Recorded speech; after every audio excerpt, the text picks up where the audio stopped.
बिस्मिल्लाहिर्रहमानिर्रहीम, अस्सलाम वालेकुम एवरीवन। अब जो हम लोग स्टडी करने वाले हैं वो डिफरेंट टर्म्स हैं that are related to the sound wave, जैसे wavelength, amplitude, frequency, time period. हम देखेंगे कि ये क्या है, ठीक है, और हम इनको एक्सप्लेन करेंगे। इससे पहले हम types of the sound waves, propagation of the sound waves, nature of the sound waves, ये सब बहुत डिटेल में डिस्कस कर चुके हैं। तो अगर आपको देखना तो आप मेरे यूट्यूब चैनल को विजिट कर सकते हैं, ठीक है। अभी भी आप देख रहे हैं कि मैं आपके लिए अपलोड करती जा रही हूँ साथ साथ। ओके, So सबसे पहले आ जाते हैं towards the wavelength. Wavelength, it is the distance between the two consecutive crests and troughs, ठीक है, within compressional region or the rarefaction region, ठीक है, is called the wavelength of the sound. It is represented by the Greek letter lambda. Its SI unit is meter, ठीक है।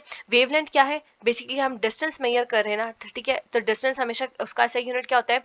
Metre होता है। तो wavelength को हम मीटर में मेजर करते हैं, लेकिन वेवलेंथ का सिंबल क्या है? ये लैम्डा, ठीक है।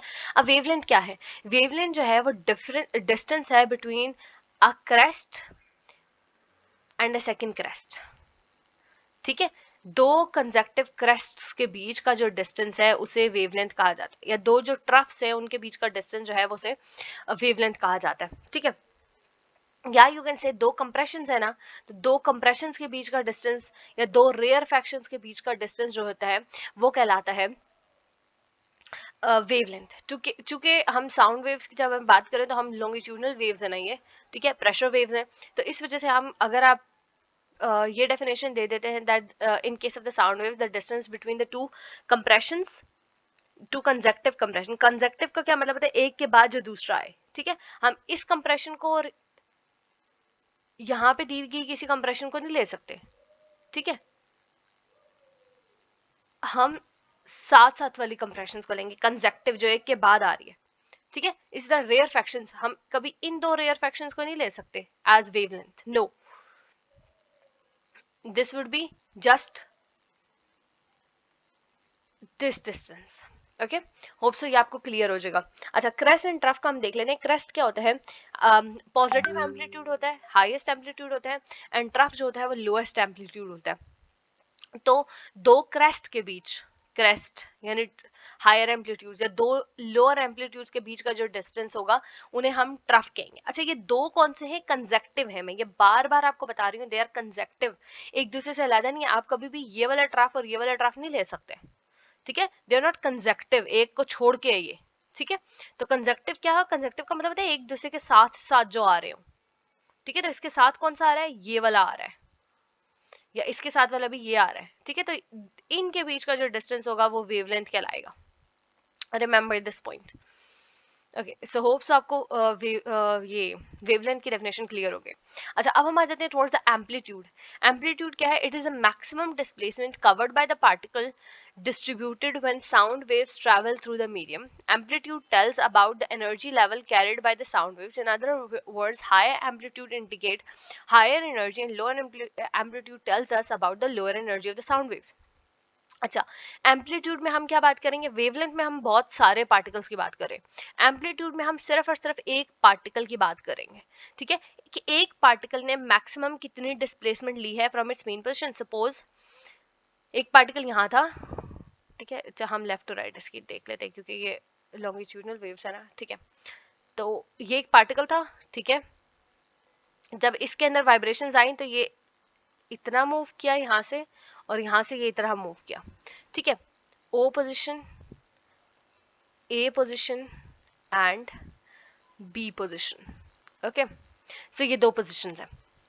अच्छा देखिए, द मैक्सिमम डिस्टेंस जो ये एक साइड पे कवर करेगा उसे हम कहेंगे एम्पलीट्यूड, ठीक है। आप सिंपली ये कह सकते हैं the distance between the mean position and the extreme position, ठीक है, उसे एम्पलीट्यूड कहा जाएगा। तो एक पार्टिकल कितना ज्यादा ये डिस्टेंस कवर करेगा उसको एम्पलीट्यूड कहेंगे। जितनी ज्यादा उसके अंदर एनर्जी ट्रांसफर होगी ना, उतना ही ज्यादा ये वाइब्रेट करेगा, उतना जितना ज्यादा वाइब्रेट करेगा उतना ज्यादा ये अपने मीन पोजीशन से दूर जाएगा ना, ठीक है। तो अब देखिए, दिस हैज हायर एम्पलीट्यूड। इसका मतलब क्यों? क्योंकि इसके अंदर ज्यादा काइनेटिक एनर्जी आ गई थी और ये ज्यादा दूर भाग रहा था अपनी मेन पोजीशन से, जबकि इसके अंदर क्या थी? एनर्जी कम थी, ये कम दूर भागा है अपनी ओरिजिनल पोजीशन से। अच्छा, एम्पलीट्यूड को हम वेव में कैसे देखते हैं? This is your mean position O, this is your highest position A, and this is your another position, आप इसको बी ले लें, एक्सट्रीम पोजिशन, ठीक है। So the distance between the mean position and the extreme position is known as the amplitude, ठीक है। जितना ज्यादा एम्पलीट्यूड होगा किसी भी पार्टिकल का, इसका मतलब उसने उतनी ही ज्यादा एनर्जी एब्जॉर्ब की थी और उतनी ज्यादा एनर्जी के साथ वो पार्टिकल मूव किया है। जितना कम एम्पलीट्यूड है, इसका मतलब उतनी कम एनर्जी यूज की है। अच्छा, अब हम आ जाते हैं टुवर्ड्स द फ्रीक्वेंसी। अच्छा, एम्पलीट्यूड के लिए कौन सा सिंबल होता है? एम्पलीट्यूड के लिए ए होता है जनरली, ठीक है, या एक्स यूज होता है, तो आपको ये याद होना चाहिए। अच्छा, अब आ जाते हैं टुवर्ड्स द फ्रीक्वेंसी। फ्रीक्वेंसी को एफ से इंडिकेट करते हैं, इसका एसआई यूनिट क्या है? हर्ट्ज है।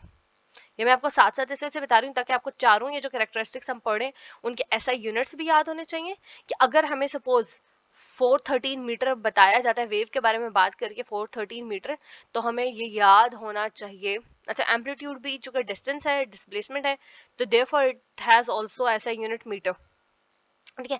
तो 413 मीटर की जब बात की जा रही है तो आप देखेंगे क्रेस्ट एंड ट्रफ्स की बात की जा रही है या डिस्प्लेसमेंट की बात की जा रही है। डिस्टेंस की बात की जा रही होगी तो वेवलेंथ होगा, डिस्प्लेसमेंट की बात की जा रही है तो वो एम्पलीट्यूड होगा, ठीक है। यह बात आपने याद रखनी है क्योंकि दोनों ही आपको मीटर दिए हैं ना, 413 मीटर। तो आप कैसे फाइंड आउट करेंगे कि इट इज वेवलेंथ और एम्पलीट्यूड? अगर कहा जाता है distance, therefore it is wavelength. अगर कहा जाता है displacement, therefore it is amplitude. तो आपने ये याद रखना है, ठीक है। होप सो ये पॉइंट आपके लिए क्लियर हो गया होगा।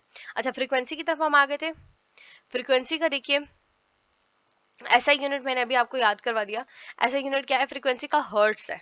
अब आपने इसको नहीं भूलना, होप सो अब आपको ये याद भी हो चुका होगा। एंड फ्रीक्वेंसी का सिंबल कौन सा है? एफ है, ठीक है।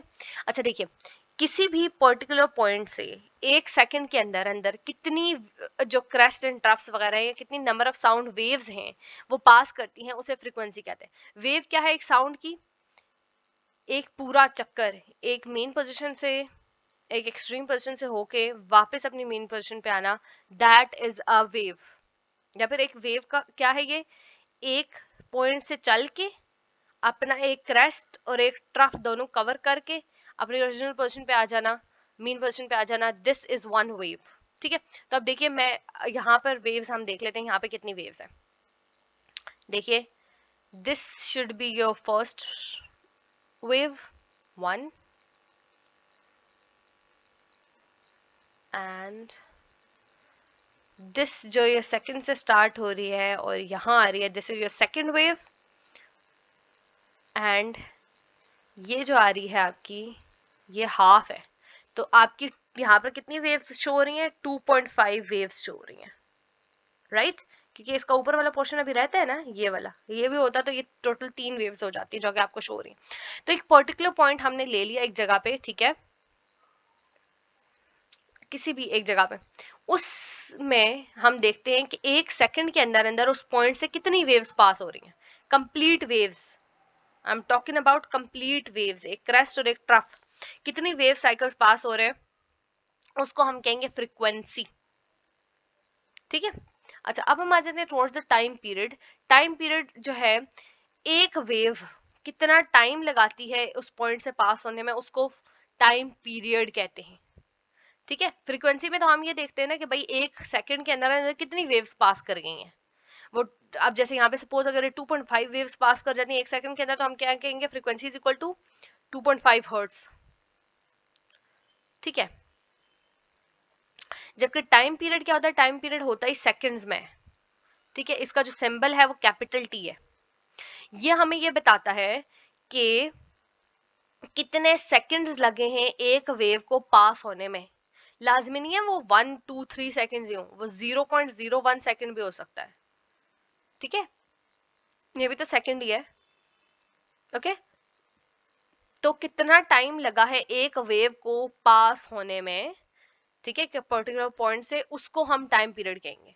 तो टाइम पीरियड में हम सिर्फ एक वेव का टाइम देखते हैं कि कितना टाइम लगता है उसको, ठीक है।